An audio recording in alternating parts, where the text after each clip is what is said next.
Hello viewers, আসসালামু আলাইকুম। আজকে আমি কথা বলবো ওসমান হাদি ভাইয়ের যেই ৮ আসন, সেখানে হচ্ছে তার পদে কে লড়বেন।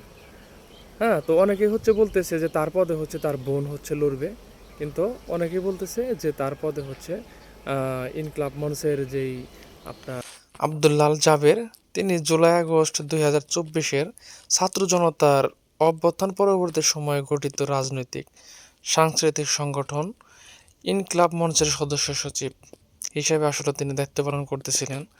তো ওনাকেই ওই আসনটিতে লড়াইয়ের জন্য শোনা যাচ্ছে যে হাদি ভাইয়ের একদম যোগ্য উত্তরসূরি হিসাবে তিনি এই আসনটির প্রতিদ্বন্দ্বিতা করলে ভালো হবে। তো তারপরে আরও একজনের নাম শোনা যাচ্ছে, যিনি হচ্ছেন মাহমুদুর রহমান। তারপরে যে নামটি আসতেছে সেটা হচ্ছে মাহমুদুর রহমান। উনি দৈনিক আমার দেশ পত্রিকার একজন সম্পাদক। তিনিও সবসময় একদম অনেক আগ থেকেই সবসময় অন্যায়ের বিরুদ্ধে তার কালো কলম চালিয়েছেন।